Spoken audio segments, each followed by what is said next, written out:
بہت ساری بے اعتدالیاں دنیا کے ہر مذہب میں رہی ہیں۔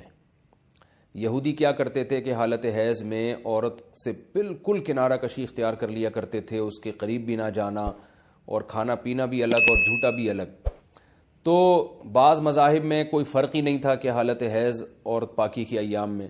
تو جب اسلام دنیا میں آیا تو صحابہ کرام کو یقیناً یہ خیال پیدا ہوا کہ بھئی اب اسلام کے اس بارے میں کیا احکام ہیں کہ جب خواتین مینسز کی حالت میں ہوتی ہیں شادی شدہ، تو کیا ہم ان سے ہم بستری کر سکتے ہیں یا نہیں کر سکتے، کیا اس کے احکامات ہیں۔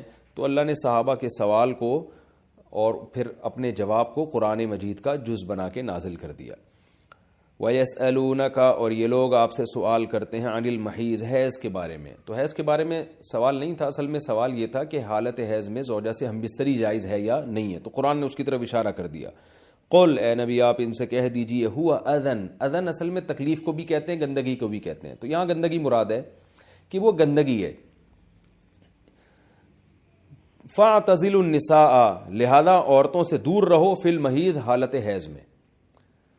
وَلَا تَقْرَبُوهُنَّ، اور ان کے قریب مت جاؤ، حَتَّى يَطْهُرْنَ، جب تک کہ یہ پاک نہ ہو جائیں۔ تو اس میں قرآن مجید نے جو لفظی ترجمہ ہے وہ قرآن کی آیتوں کا یہی ہے کہ ان سے کنارہ کشی اختیار کر لو، لیکن احادیث سے ہمیں پتہ چلتا ہے کہ یہاں کنارہ کشی اختیار کرنا یہ کنایا ہے ہم بستری کرنے سے، یعنی ان سے ہم بستری کرنا تمہارے لیے جائز نہیں ہے۔ کنارہ کشی سے وہ جو یہودی کر لیا کرتے تھے وہ مراد نہیں ہے یہاں پہ، اور اس کی تفصیل احادیث میں۔ تو قرآن نے چونکہ صاف لفظوں میں جماع کا ہم بستری کا ذکر نہیں کیا تو صرف کنایوں سے کام لیا ہے قرآن مجید نے۔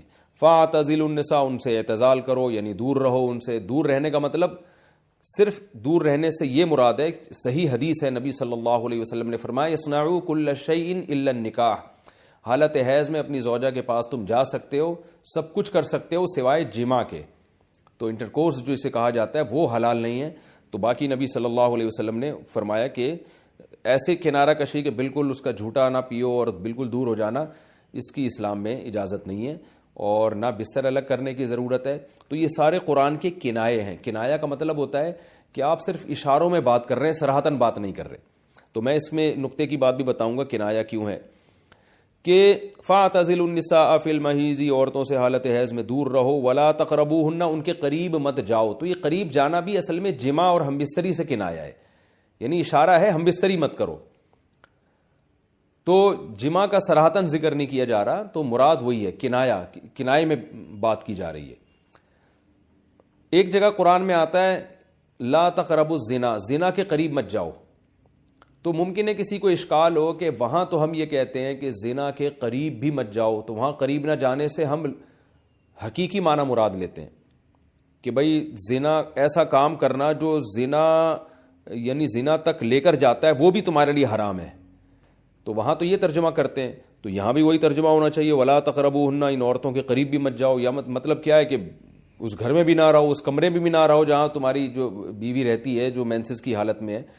تو یاد رکھیں وہاں چونکہ زنا کا لفظ اللہ نے صراحتاً ذکر کر دیا، کنایا کی اب ضرورت نہیں ہے، لہذا وہاں لا تقربو کا مطلب لا تقربو ہی ہے، یعنی قریب مت جاؤ۔ تو زنا کے قریب مت جاؤ یہ کنایا نہیں ہے، اس کا مطلب صاف کہ زنا تو دور کی بات ہے، کوئی ایسا کام بھی نہیں کرنا جو زنا کے قریب لے کے جاتا ہے۔ لیکن یہاں اللہ نے ہم بستری کے لفظ کا صراحتاً ذکر نہیں کیا، لہذا جہاں ذکر نہیں ہوتا تو وہاں اشارتاً ذکر کیا جاتا ہے، اور اشارتاً جب ذکر کیا ہے تو یہاں لا تقربوہن، یہ قرب سے خاص قسم کا قرب مراد ہے، اس سے مطلق قرب مراد نہیں ہے کہ کسی کے بھی قریب چلے جاتے ہیں۔ تو یہاں خاص قسم کا قرب مراد ہے، وہ قرب یہی ہے کہ مکمل جمع کرنا حالت حیض میں، اس کی اجازت نہیں دی جا رہی، لیکن اللہ نے اس کو گول مول طریقے سے کنائے کے ذریعے ذکر کیا ہے۔ حتی یطہرن، یہاں تک کہ وہ پاک ہو جائیں۔ تو یہ جو میں نے بتایا کہ حالت حیض میں نبی صلی اللہ علیہ وسلم سے صحیح احادیث سے ثابت ہے، اور اس پر پوری امت کا اجماع ہے، اتنی واضح احادیث ہیں بخاری اور مسلم کی اس بارے میں کہ حالت حیض میں آپ بیوی کے قریب جا سکتے ہیں، اور حیا کے خلاف مسئلہ ہے، لیکن اب ایک بات آ گئی تو میں بتا دوں کہ اس کی تفصیل فقہاء نے بیان کی ہے کہ جو ناف سے لے کر گھٹنوں تک جسم پہ کوئی کپڑا ڈال دیا جائے اور پھر باقی زوجین ایک دوسرے سے جو ہے وہ ریلیشن قائم کر سکتے ہیں باقی باڈی کے ذریعے، لیکن یہ کہ جو مکمل جمع ہے وہ حلال نہیں ہے اور وہ سخت گناہ ہے۔ آگے اللہ نے ارشاد فرمایا فَإِذَا تَطَهَّرْنَا، پس جب وہ مکمل پاک ہو جائیں، فَأْتُوهُنَّ، تو پھر تم ان کے پاس آؤ۔ اب یہ بھی دیکھیں ان کے پاس آؤ یہ کنایا ہے جمع سے، یہ نہیں کہ آپ کی زوجہ جو ہے وہ جب حیض سے پاک ہوئی ہے تو آپ اب اس کے پاس جا کے چائے پی سکتے ہیں، وہاں بیٹھ کے کھانا کھا سکتے ہیں، یہ مراد نہیں ہے، یہ سب کنایہ اور اشارتاً قرآن بات کر رہا ہے۔ فَأْتُوهُنَّ، تو ان کے پاس آؤ، یعنی مطلب ان سے تم جمع کر سکتے ہو، جمع کرو ان سے، من حیث امرکم اللہ، ایسے جیسے اللہ نے حکم دیا ہے۔ تو اس سے پتہ چلتا ہے کہ جمع کا ایک ناجائز اور حرام طریقہ بھی ہے اور ایک جائز طریقہ بھی ہے۔ تو قرآن بتا رہا ہے کہ جائز طریقے سے تم جمع کر سکتے ہو، ناجائز طریقے سے جمع نہیں کر سکتے۔ وہ جائز اور ناجائز کیا ہے وہ میں انشاءاللہ بتاتا ہوں۔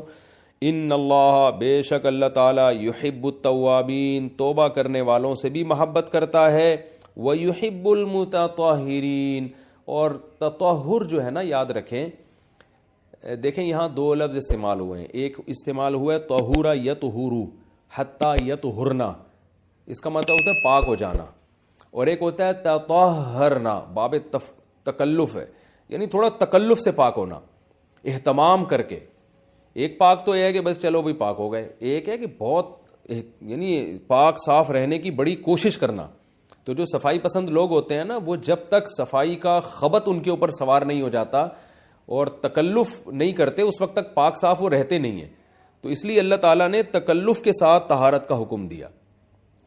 تو اسی وجہ سے بہت سے علماء کہتے ہیں کہ اس سے حالت حیض کے بعد غسل کرنا مراد ہے، کہ اگر عورت کے 10 دن سے پہلے حیض آنا ختم ہو جائے تو عورت پر پھر واجب ہو جاتا ہے کہ وہ باقاعدہ غسل کر کے اپنے آپ کو پاک صاف کرے۔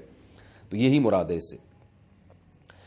اللہ نے فرمایا فَإِذَا تَطَهَّرْنَا، جب وہ مکمل پاک ہو جائیں، فَأْتُوهُنَّ مِنْ حَيْثُ أَمَرَكُمُ اللَّهُ، تو پھر اس طرح آؤ ان کے پاس جیسے اللہ نے حکم دیا۔ بے شک اللہ تعالیٰ محبت کرتا ہے توابین، توبہ کرنے والوں سے، وَيُحِبُّ الْمُتَطَهِّرِينَ، اور خوب تکلف کے ساتھ پاک صاف رہنے والوں سے۔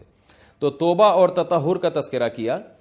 توبہ روحانی طہارت کو کہتے ہیں اور جو تطہر ہے وہ جسمانی طہارت کو کہتے ہیں۔ یعنی اسلام یہ چاہتا ہے کہ آپ روحانی طور پہ بھی پاک صاف رہیں اور جسمانی طور پہ بھی۔ روحانی پاکی کیا ہے کہ اگر آپ سے کوئی گناہ ہو جاتا ہے تو رو دھو کے اللہ کو منا کے راضی کر لیں تاکہ دل جو گندا ہوا ہے وہ بھی صحیح ہو جائے، اور جسمانی پاکی یہی ہے کہ جسم پہ کوئی گندگی لگی ہے تو وہ پاک ہو جائے۔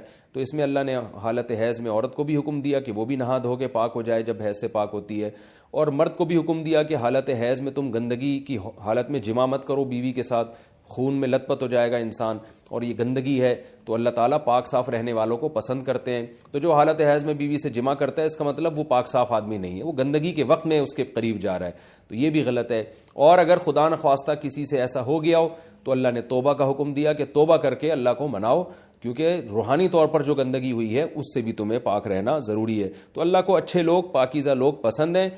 تو حالت حیض کی آیتوں کے بعد اللہ نے یہ اس لیے حکم دیا تاکہ اس عمل کے دوران گندگی میں ملوث نہ ہونا پڑے، اور یہ حکمت بھی اللہ نے بیان کر دی کہ حالت حیض میں جماع سے ہم تمہیں اس لیے منع کر رہے ہیں کہ اللہ کو پاک صاف لوگ پسند ہیں، گندگی میں انوالو ہونے والے، ملوث ہونے والے لوگ اللہ کو پسند نہیں ہیں۔ میں پھر علمی نکات کے تحت انشاءاللہ اس کی مزید جو ہے وہ ڈیٹیل بیان کروں گا جب علمی نکتے بیان کروں گا میں۔ آگے اللہ نے ارشاد فرمایا نساؤکم حرث لکم، تمہاری عورتیں تمہارے لیے بمنزلہ کھیت کے ہیں۔ حرث عربی میں کھیت کو کہتے ہیں، تو بمنزلہ کھیت کے ہیں۔ جیسے بیج ڈالا جاتا ہے کھیت میں اور اس سے پیداوار بڑھتی ہے، تو عورت کی جو ایک حیثیت ہے، نیچر نے جو اس کی ایک حیثیت متعین کی ہے، وہ بھی ایک نسل بڑھانے کا ذریعہ ہے، جس میں مرد کا جو اسپم ہے وہ بطور بیج کے ہے اور جو اولاد ہے وہ ایک پیداوار کی طرح ہے۔ تو اللہ نے یہ یاد رکھیں، اس آیت کو نا بہت سارے غیر مسلموں نے عورت کے خلاف بہت نیگیٹیوٹی پھیلائی ہے کہ دیکھو اسلام عورت کی توہین کرتا ہے، اس کو کھیتی سے تعبیر کرتا ہے۔ تو کچھ لفظ کسی اور زبان میں جب وہ جاتے ہیں نا تو وہ توہین کا معنی دیتے ہیں۔ عربی میں جو حرث کا معنی ہے یہ تعظیم کے لیے ہے، توہین کے لیے نہیں ہے۔ اردو میں جو کھیتی کا معنی ہے وہ توہین کے لیے استعمال ہوتا ہے۔ کھیتی یعنی جو پاؤں میں روندی ڈالنے والی، اور زمین جو ہے نا پاؤں میں گویا روندی، اس کو روندا جا رہا ہے، تو اس لیے اس کا اردو میں بالکل اسی طرح جو لوگ ترجمہ کر دیتے ہیں کہ عورتیں تمہاری کھیتیاں ہیں، تو یہ ترجمہ میرا خیال ہے اس لیے درست نہیں ہے کہ اردو میں اس کا مفہوم ہی چینج ہو جاتا ہے۔ یعنی گویا ایک عزت کے لیے جو لفظ اللہ نے استعمال کیا وہ ذلت کا ذریعہ بن جاتا ہے۔ تو اس لیے کسی بھی زبان میں جب ہم کسی بھی لفظ کا ترجمہ کرتے ہیں تو اس زبان کے ہمیں محاوروں کو دیکھنا چاہیے کہ اس زبان میں یہ لفظ کس معنی میں استعمال ہو رہا ہے.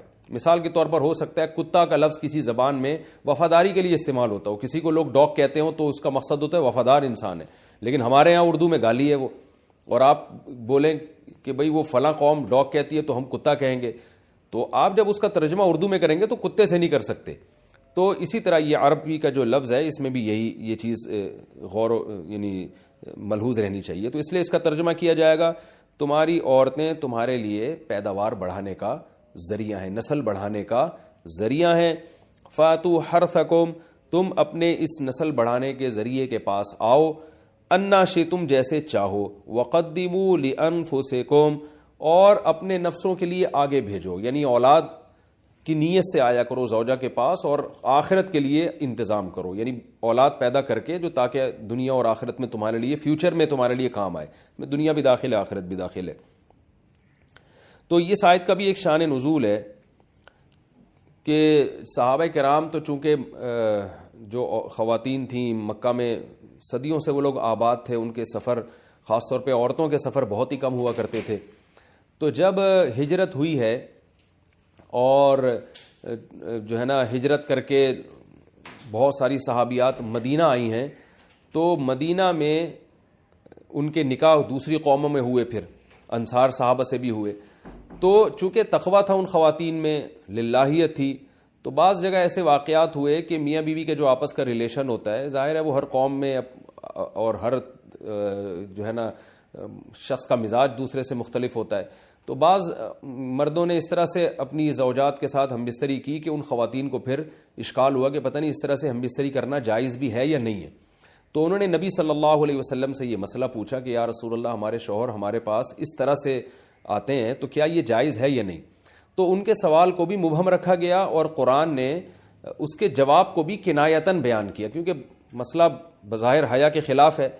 تو قرآن جب بھی کوئی ایسی بات ہوتی ہے تو اشارتاً کنایتاً اس کا تذکرہ کر دیتا ہے تاکہ مسئلہ بھی واضح ہو جائے, کیونکہ ظاہر ہے اس کی ضرورت تو قیامت تک آنے والے انسانوں کو پڑ سکتی ہے نا. یہ تو ہر میاں بیوی کا اپنا ایک ذاتی مسئلہ ہوتا ہے کہ ہمیں کس طرح سے پرمیشن ہے, کس طرح سے پرمیشن نہیں ہے. تو اللہ تعالیٰ نے بھی اشارتاً ہی اس حکم کو قرآن میں بیان کر دیا, اور قرآن میں اس لیے بیان کیا کہ تاکہ اس میں کوئی اجتہادی اختلاف کی گنجائش نہ رہے. تو اللہ نے قرآن مجید میں بیان کیا, فرمایا نساؤکم حرث لکم, تمہاری جو ازواج ہیں, تمہاری جو بیویاں ہیں, وہ تمہارے لیے بمنزلہ کھیت ہیں. کھیت کا مطلب کیا ہوتا ہے؟ پیداوار بڑھانے کا ذریعہ. تو اس میں سب سے پہلا مسئلہ تو قرآن نے یہ بیان کر دیا کہ زوجہ سے جو ہم بستری ہے وہ صرف اسی راستے میں جائز ہے جس سے اولاد ہوتی ہے, کیونکہ عورت کو اللہ نے بنایا ہے نسل بڑھانے کے لیے. تو کوئی بھی ایسا ہم بستری کا طریقہ اختیار کرنا جو نسل بڑھانے کا ذریعہ نہ ہو, یعنی وہ نیچرل نہ ہو, تو وہ حرام ہے. تو اس میں اللہ نے یہ حکم دے دیا. تو اس سے صاف یعنی حدیث سے بھی پتہ چلتا ہے اور تمام فقہا کا اجماع بھی ہے اس آیت کی روشنی میں کہ مسئلہ تھوڑا حیا کے خلاف ہے, لیکن میرا خیال ہے بتانا ضروری ہے کہ پچھلے راستے سے عورت سے ہم بستری کرنا بالکل حرام ہے, ناجائز ہے. اور نبی صلی اللہ علیہ وسلم کی اس پہ بہت شدید لعنت ہے, بہت شدید وعید ہے. تو یہ بالکل اللیگل ہے اسلام میں کہ عورت کے پچھلے راستے سے اس سے ہم بستری کی جائے. جو لوگ لڑکوں سے بدفعلی کے عادی ہوتے ہیں ان کو یہ ایک چسکا لگ جاتا ہے, تو یہ حرام ہے, ناجائز ہے, کیونکہ اللہ نے بتا دیا کہ یہ تمہارے لیے بمنزلہ کھیت کے ہیں. تو اس میں قرآن نے وہ جو سوال تھا نا اس کی طرف اشارتاً جواب دے دیا, اور آگے فرمایا فاتو حرثکم, تم اپنے کھیت کے پاس آؤ, یعنی پیداوار بڑھانے کا جو ذریعہ ہے اس جگہ کی طرف آؤ, انا شئتم جیسے چاہو, یعنی باقی جس طرح سے تم چاہو زوجہ سے ہم بستری کر سکتے ہو, اس میں کوئی خاص طریقہ متعین نہیں ہے. میاں بیوی کا ایک دوسرے سے کوئی پردہ نہیں ہے. ہن لباس لکم وانتم لباس لہن, یہ دونوں ایک دوسرے کے لیے لباس ہیں. تو اس میں طریقہ کار کوئی بھی ہو سکتا ہے, کسی بھی طرح سے کرنا چاہو ایک دوسرے سے لطف اندوز ہو سکتے ہو. لیکن فاتو حرثکم آنا موضع حرث میں ہے. حرث کا مطلب وہ اس جگہ کی طرف آنا ہے جہاں سے نسل بڑھتی ہے, کسی اور راستے کی طرف. اس سے صاف طور پر جو ہے نا وہ جو فاسق فاجر لوگوں کی جو برائی ہے جو لڑکوں سے بدفعلی کے نتیجے میں پیدا ہوتی ہے, اس کا اللہ نے قلع قمع کر دیا کہ اس کی اسلام میں بالکل اجازت نہیں ہے. باقی طریقہ کار کیا ہوگا یہ تمہارے اوپر, اس کی اللہ نے تمہیں اجازت دی ہے. وقدموا لانفسکم, اور چونکہ بار بار حرث کا تذکرہ ہو رہا ہے کہ نسل بڑھانے کا, تو اس لیے اللہ نے فرمایا کہ قدموا لانفسکم, اپنی ذات کے لیے فیوچر میں انتظام کرو. قدمو کا مطلب آگے بھیجو اپنی ذات کے لیے سرمایہ. کیا مطلب؟ کہ جب زوجہ سے ہم بستری کرو تو نیت اولاد کی ہونی چاہیے تاکہ وہ اولاد دنیا میں بھی اور آخرت میں بھی تمہارے لیے ذخیرہ بن جائے. تو یہ نسل بڑھانے کی بہت زبردست ترغیب ہے اس آیت میں. اور اس آیت میں اللہ نے عورت کا کہ بہت ساری ذمہ داریوں میں سے ایک بڑی ذمہ داری کا بھی بیان بتا دیا کہ عورت کو اللہ نے بنایا ہے. جو مرد اور عورت کا جو فرق رکھا ہے نا, اس فرق کی بڑی وجہ یہی ہے کہ مرد کے اسپم کو اللہ نے بیج کے طور پہ پیدا کیا ہے اور عورت کو اللہ نے زمین کے طور پہ. تو بیج اور زمین کے ملاپ کا بنیادی مقصد ہی نسل بڑھانا, پیداوار بڑھانا ہوتا ہے, نہ یہ کہ نسل روکنا. آج فیملی پلاننگ والوں نے اس آیت کی دھجیاں اڑا دی ہیں اور جو پوری دنیا میں ایک بیہودہ قسم کی تحریک چل رہی ہے, یہ آیت بالکل اس کی نفی کر رہی ہے. اس لیے اللہ نے فرمایا اچھا, اللہ نے اس کا بھی جواب دے دیا کہ جو فیملی پلاننگ والے کہتے ہیں نا نسل بڑھنے سے تمہارا نقصان ہوگا, خرچے بڑھ جائیں گے, تو اللہ فرماتے ہیں قدموا لانفسکم, تمہارا فیوچر بن جائے گا, سنور جائے گا. کیونکہ اولاد پہ اتنی انویسٹمنٹ نہیں ہوتی جتنا اس کا آؤٹ پٹ ہوتا ہے. ان پٹ کم ہے, آؤٹ پٹ زیادہ ہے. انویسٹمنٹ کم ہے, اس کے جو پروفٹ ہے وہ زیادہ ہے, دنیا میں بھی اور آخرت میں بھی. تو اللہ نے فرمایا اپنے نفس کے لیے, فیوچر کے لیے انتظام کرو, بڑھاپے کے لیے انتظام کرو. تمہارے بیٹے ہوں گے, بیٹیاں ہوں گی, پوتے ہوں گے, نواسے ہوں گے, بہویں ہوں گی. یہ دنیا کا مستقبل اور آخرت کا مستقبل کیا ہے. جو عبداللہ بن عمر رضی اللہ تعالیٰ عنہ نے جب نکاح کا ارادہ ترک کیا تو آپ کی جو ہمشیرہ تھی حضرت حفصہ, انہوں نے فرمایا کہ نکاح کرو, تمہارے اولاد ہوگی, دنیا سے جاؤ گے تو تمہارے لیے دعائیں مانگے گی. تو یہ آخرت کے لیے ذخیرہ ہے. تو اس لیے اللہ نے فرمایا کہ آخرت کے لیے ذخیرہ کرو. واتقوا اللہ, اور اللہ سے ڈرو. واعلموا انکم ملاقوہ, اور جان لو کہ تم نے ایک دن اللہ سے ملاقات کرنی ہے. تو جتنے حکام اللہ نے تمہیں اس آیت میں دیے ہیں ان تمام حکام کو تم نے فالو کرنا ہے. وبشر المؤمنین, اور ایمان والوں کو خوشخبری سنا دیں. ولا تجعلوا اللہ عرضۃ لایمانکم ان تبروا, اس کا بھی ایک شان نزول ہے. بعض لوگ غصے میں آ کے قسمیں اٹھا لیتے تھے کہ میں فلاں پہ صدقہ نہیں کروں گا, میں یہ نہیں کروں گا, میں یوں نہیں کروں گا. جیسے آپ دشمنیوں میں کر لیتے ہیں, میں اس امام کے پیچھے نماز نہیں پڑھوں گا. تو اللہ نے فرمایا اللہ تعالیٰ کو اپنی قسموں کے ذریعے نیکی میں رکاوٹ کا ذریعہ مت بناؤ. ان تبروا یعنی اس بات میں رکاوٹ مت بناؤ کہ تم نیکی کا کام کرو, وتتقوا, اور تقوی والا کام کرو, وتصلحوا بین الناس, اور لوگوں میں اصلاح کرو. تو ایسی چیزوں یعنی جو نیکی کے کام ہے نا, لوگوں میں اصلاح کرنا. بعض دفعہ آدمی کہتا ہے میں ان کی سلو نہیں کراؤں گا, خدا کی قسم میں ان کو لڑنے دوں گا, ایسی کی تیسی. ایسا ہوتا ہے نا, آپ آج بھی لوگ قسمیں اٹھا رہے ہوتے ہیں اس ٹائپ کی. ابے جاؤ, یہ تو اللہ نے فرمایا تھا اللہ کے نام کو ذریعہ نہ بناؤ نیکی سے رکاوٹ کا. واللہ سمیع علیم, اللہ سننے والا اور جاننے والا ہے. اسی وجہ سے حدیث میں آتا ہے کہ اگر کوئی شخص من حلف علی یمین, بخاری مسلم کی حدیث ہے, من حلف علی یمین فرآ غیرہا خیرا منہا فلیکفر عن یمینہ. آپ صلی اللہ علیہ وسلم نے فرمایا کہ جو کسی بات پر قسم اٹھائے, پھر بعد میں اس کو خیال ہوا کہ یار جو میں نے قسم اٹھائی ہے کہ میں یہ کام نہیں کروں گا, وہ تو نیکی کا کام ہے, تو آپ صلی اللہ علیہ وسلم نے فرمایا اسے چاہیے کہ اپنی قسم توڑ دے اور پھر قسم کا کفارہ ادا کرے. تو شریعت کا یہی حکم ہے, اگر آپ کسی ایسی بات پہ قسم اٹھا لیں جو مناسب نہیں تھی, ناجائز تو دور کی بات, جو مناسب بھی نہیں تھی, تو بھی اس قسم کو توڑ دینا چاہیے اور اس کا کفارہ ادا کرنا چاہیے. تو اللہ نے فرمایا کہ ہاں لا یؤاخذکم اللہ باللغو فی ایمانکم. اب قسم کے بارے میں قاعدہ بیان کیا جا رہا ہے کہ اللہ تمہاری قسموں میں جو لغو قسمیں ہیں ان کے بارے میں تم سے مواخذہ نہیں کرے گا, تمہاری پکڑ نہیں ہوگی. جو لغو قسمیں ہوتی ہیں وہ کیا ہوتی ہیں ابھی بتاتا ہوں میں. وَلَٰكِن يُؤَاخِذُكُم بِمَا كَسَبَتْ قُلُوبُكُم, ان قسموں کا مواخذہ کرے گا جن کا تمہارا جو قسمیں تمہارے دل کماتے ہیں, کیونکہ اللہ معاف کرنے والا ہے اور برداشت کرنے والا ہے, حلیم ہے. اس آیت کی تفسیر میں فقہا کا اختلاف ہے, کیونکہ لغو یمین اور یمین منعقدہ کسے کہتے ہیں اس کی تفسیر میں اختلاف ہے. میں اس کی ڈیٹیل بتاتا ہوں. پہلی بات تو یہ ہے کہ یمین یعنی قسم کی دو قسمیں ہیں. ایک کو کہا جاتا ہے یمین لغو, جو قرآن نے ذکر کی کہ اللہ یمین میں جو لغو یمین ہے, لغو قسمیں, ان پہ اللہ کی طرف سے کوئی پکڑ نہیں ہے. اور دوسری قسم ہے جس میں آپ کا دل باقاعدہ ارادہ کرے, تو اس قسم کو کہا جاتا ہے یمین منعقدہ, یعنی منعقد ہونے والی یمین, یعنی وہ یمین جس پر اللہ کی طرف سے پکڑ ہوگی. تو دیگر فقہا کے نزدیک امام شافعی، امام مالک اور امام احمد ابن حنبل کے نزدیک یمین لغو وہ یمین ہے جو آپ دل کے ارادے کے بغیر ویسے ہی محاورے کے طور پر قسمیں اٹھاتے رہتے ہیں. اللہ کی قسم میں نہیں تجھ سے بات کروں گا. لوگ کہہ رہے ہوتے ہیں بات بات پہ ابے بھائی اللہ کی قسم میں تو نہیں جاؤں گا وہاں پہ, اللہ کی قسم میں تو یوں نہیں کروں گا, اللہ کی قسم میں تو یوں نہیں کروں گا.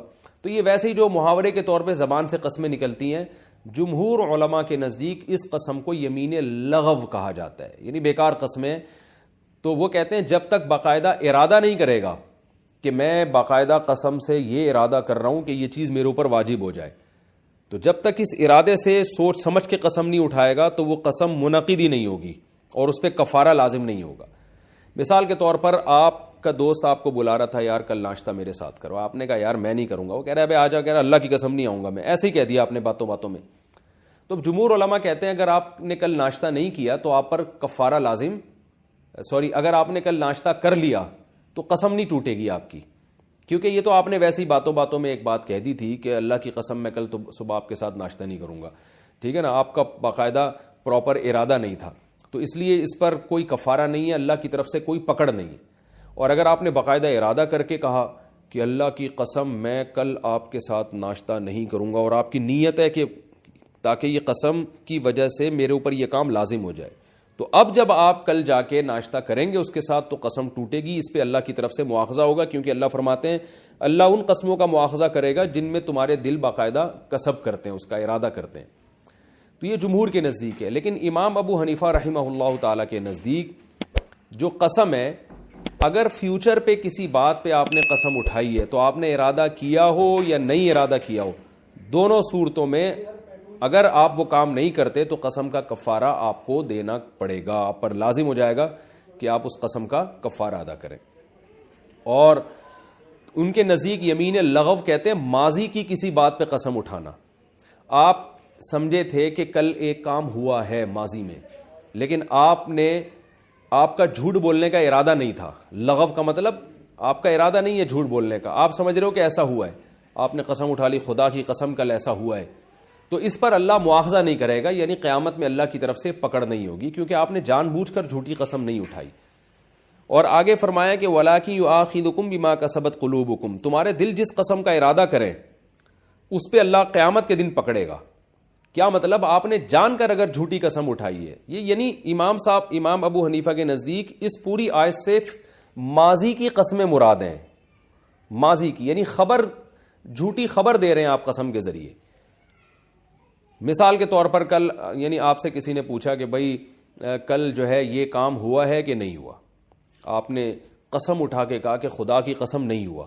اب آپ کا جھوٹ بولنے کا ارادہ نہیں تھا, دل آپ کا اس قسم پہ دل جان بوجھ کر آپ نے یہ قسم کا ارادہ نہیں کیا, کیونکہ آپ یہ سمجھ رہے ہو کہ واقعی نہیں ہوا یہ کام, آپ نے کہا خدا کی قسم نہیں ہوا, بعد میں پتہ چلا تو ہوا ہے.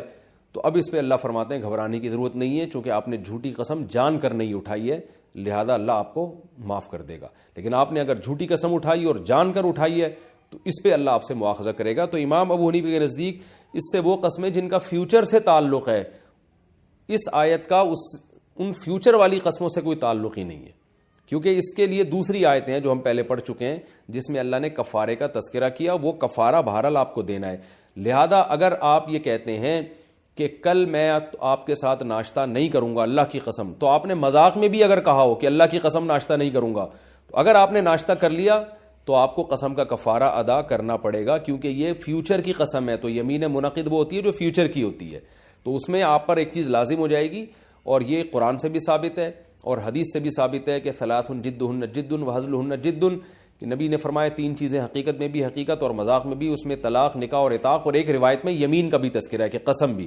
تو وہ کہتے ہیں فیوچر میں اگر کسی نے قسم اٹھائی ہے تو وہ حقیقت میں ہو یا مذاق میں ہو, وہ بہرحال واقع ہو جائے گی. اور اس کی دلیل قرآن کی وہ آیتیں جو ہم سورہ بقرہ کے شروع میں پڑھ چکے ہیں, فَكَفَّارَتُهُ اِطْعَامُ 10 مساکین, کہ اگر کوئی قسم اٹھا کے توڑ دے تو اس کا کفارہ ہے 10 مسکینوں کو کھانا کھلانا.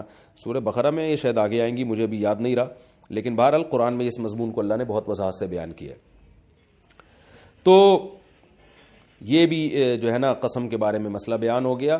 تو جمہور کے نزدیک دوبارہ بتا دیتا ہوں, اگر کوئی مذاق میں قسم اٹھا لے فیوچر کی, تو قسم کا کفارہ اس پہ نہیں ہوتا اگر وہ توڑ بھی دے. لیکن امام ابو حنیفہ کے نزدیک فیوچر کی قسم اگر مذاق میں بھی ہو, دل کا ارادہ نہیں بھی ہو, تو وہ قسم منعقد ہو جاتی ہے. تو جمہور کے نزدیک جو دلیل ہے وہ یہ آیت ہے, لیکن امام حنیفہ کہتے ہیں یہ آیت ماضی کی قسموں کے بارے میں ہے, اور یہاں مواخذہ سے مراد اخروی مواخذہ ہے, دنیا کا کفارے کا اس آیت سے کوئی تعلق نہیں ہے. تو دونوں کے اپنے اپنے دلائل ہیں. وقت پورا ہو چکا ہے, انشاءاللہ پھر اس رکوع میں آگے بھی بہت اہم احکامات بیان ہوئے ہیں, اور یہ اب ہمارے جتنے بھی رکوع چلیں گے نا, یہ بہت امپورٹنٹ ہیں احکامات کے لحاظ سے. اس میں ہمیں زندگی گزارنے کا طریقہ اور روزمرہ کے مسائل بہت ڈیٹیل سے بیان ہوئے ہیں. یہ بہت ہی, اس میں آپ لوگ بہت دل جمی کے ساتھ حاضری دیں, لیکچر پابندی سے سنیں, نوٹس تیار کریں.